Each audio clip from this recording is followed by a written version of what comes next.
Hey everybody, it is tea time with the diva. Grab your tea, grab your coffee, because we're going to get into it. This tea time is dedicated to TMZ and Wendy Williams. Harvey Levin from TMZ, he spoke to Wendy Williams, and he is questioning also. Thank God the alarm is being rung. He's wondering why Wendy Williams is under lockdown, why she can't even make phone calls, have an iPad, have a computer, go and come as she please. He thinks it's ridiculous, and he also believes that Wendy, should be with her family. Listen, people, don't let up. Hashtag free Wendy. Let's hear Harvey speak. Hold on one second. I'm going to share screen. And by the way, the GoFundMe, they're trying to raise $50,000, Wendy Williams' family, to get her free. And so far, when I last looked, they're up to $17,000. Let's listen. Levin from TMZ. I just spent an hour and a half on the phone with Wendy Williams. And I can tell you that the Wendy Williams I spoke to today is the same Wendy Williams that I knew 10 years ago. There was no difference. She was lucid, she was articulate, she was with it. And she was opinionated. I'm not going to get into the specifics because it was an off the record conversation, but she wants me to give my evaluation of what I heard. Charlemagne the God was on the phone call as well. And my impressions were precisely what Charlemagne has already said, that Wendy Williams seemed like she could have done her radio show today. There was no lapse in her judgment. There was no hesitation in what she was saying. And I'm not a doctor, but I am alarmed that Wendy Williams has had her freedom taken away from her. And I don't understand exactly why. Wendy doesn't have access to a cell phone in the sense that people cannot call her. If a call is made, it has to be from her out. She doesn't have a laptop. She can't come and go, according to her. And that makes sense because we really haven't seen her out with the exception of her son's graduation.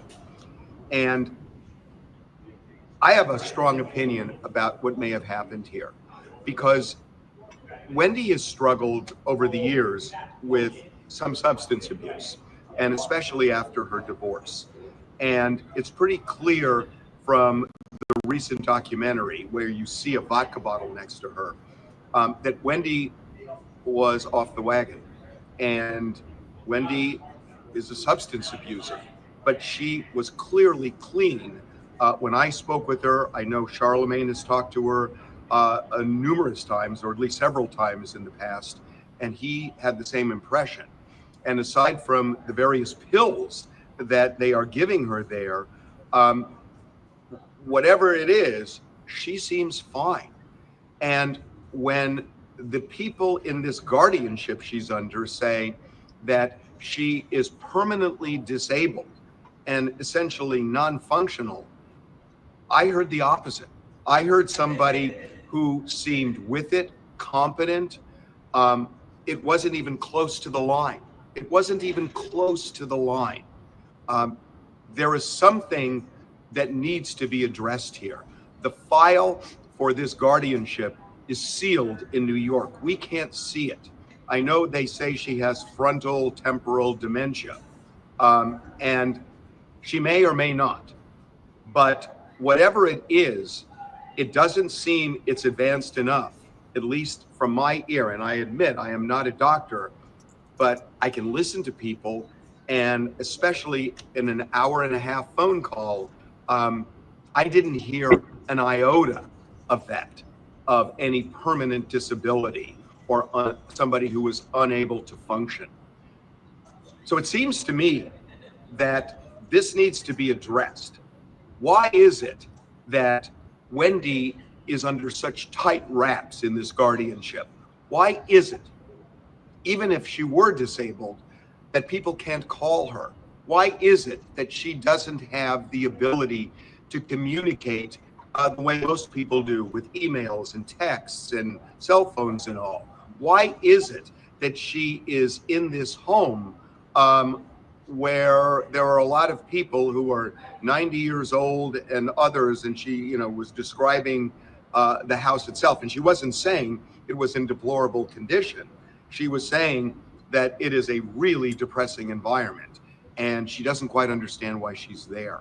So I think that somebody needs to come forward and explain, why is Wendy Williams in this kind of guardianship where her freedom has been taken away when she seems fine?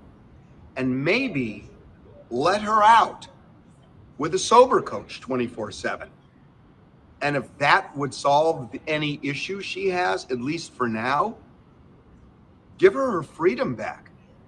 And if she does indeed have this form of dementia, and it does become a permanent condition where she is profoundly disabled, then reestablish a guardianship. But I have to tell you, it wasn't even close when I heard her talk to me for an hour and a half. So sad. So sad. So Williams sounds like the same person she was 10 years ago and is not showing a hint of disability. So says TMZ executive producer Harvey Levin, who just spent 90 minutes with her on the phone. Harvey shocked the person he spoke with is under a guardianship that has stripped up of her personal and financial freedom. She was lucid, articulate, opinionated, and with it. A far cry from the picture being painted by the guardianship attorney who says she is permanently disabled with frontal lobe dementia. When he showed no lapse in judgment, no hesitation at all, Charlemagne of God was on the call as well, and Harvey co-signs on his assessment that Wendy is a far cry from disabled. Wendy has struggled with substance abuse in the past, but she was clearly clean when she spoke with TMZ over the phone. It raises a serious question when the judge put Wendy under the guardianship. Was it more about alcohol than it was a medical condition?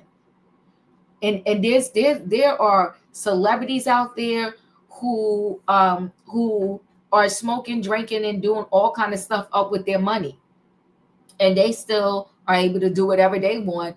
Why is Wendy under this tight guardianship? We can backtrack and see when she went to her son's graduation, how she, had an issue with the caretaker. We could take a listen. And I think the son was smart.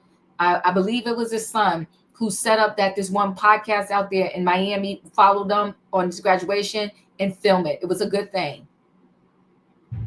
So while I was with Wendy Williams, there was a confrontation between her and her caretakers that traveled from New York to Miami for her son's graduation. The guy who was in the Uber, he was like, and then both of you walked away, leaving my in the middle of the street like this. Just get the car, please. Make sure it's the right car. Look, Wendy, what happened? What they do? They got the wrong car. So I knocked on the door, and it was totally wrong car. They left my scooter as they walked over there, leaving my most precious, this cost a million. Wow. They just left my out there.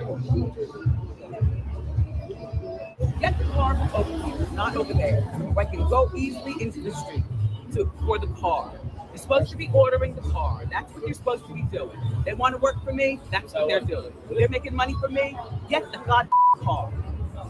Apparently, they wanted her to be in her wheelchair when she was leaving the restaurant, and she wanted to walk because she felt like she was capable of walking.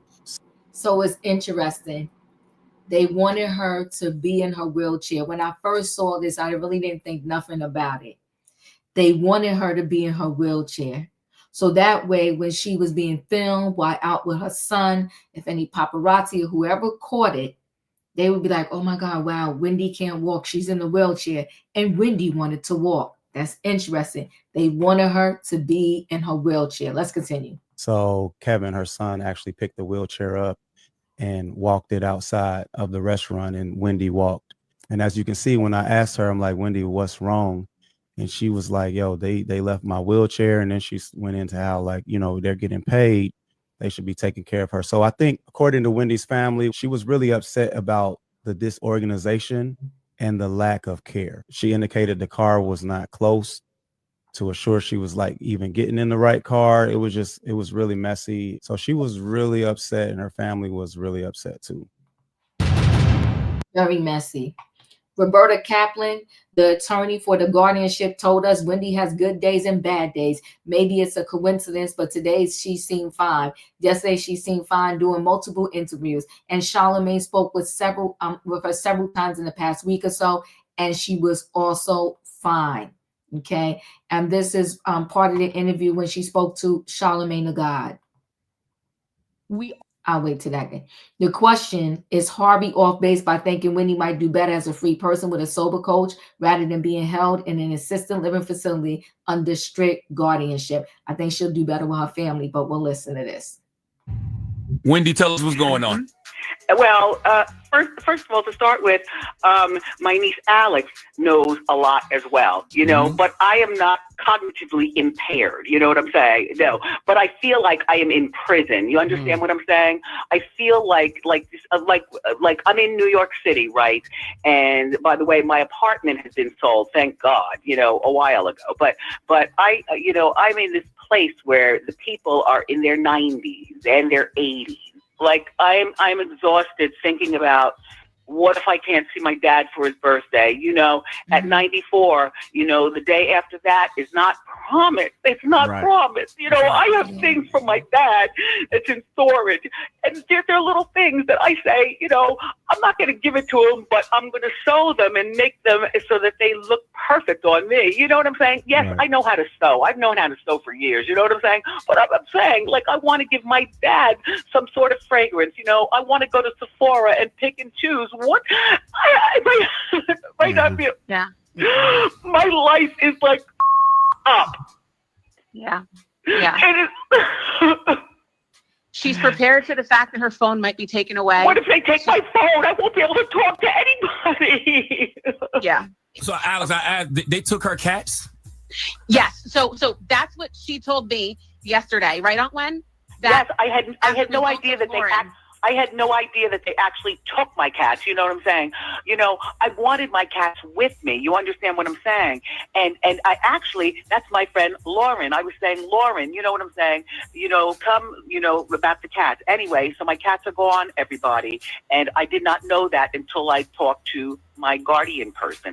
And she told me that the cats are, I said, you mean they are gone, chit-chatting my way, my twin cats, they're gone. So getting rid of the cats won't let you possibly see your father next month for his 94th birthday. She can't leave. No, don't say I won't. Don't say I won't see I said her. possibly. I said dad. possibly. What I'm getting at is all of this feels like some sort of retaliation because of you know what they've been seeing the last couple of weeks. That's what I'm getting at. Yeah. Oh my God, oh my God, oh my God, my God, oh my God. Yeah. Very, very sad. Listen, guys, join the movement. If you ever was a Wendy Williams fan and still are a Wendy Williams fan, you know, hashtag free Wendy. Listen, guys, chat with me in the comments, and when I get an opportunity, I will chat back. If you're not a subscriber, subscribe, hit the notification bell so that every time I upload a video, you will be notified. If you are a subscriber, welcome back. Everybody, thanks for watching. Let me know your thoughts when you have Harvey Levin from TMZ saying he personally spoke to Wendy, and this seems dead wrong. Hashtag free Wendy. Chat with me, I'll chat back. Hit the like button, and I'll see you on the next video.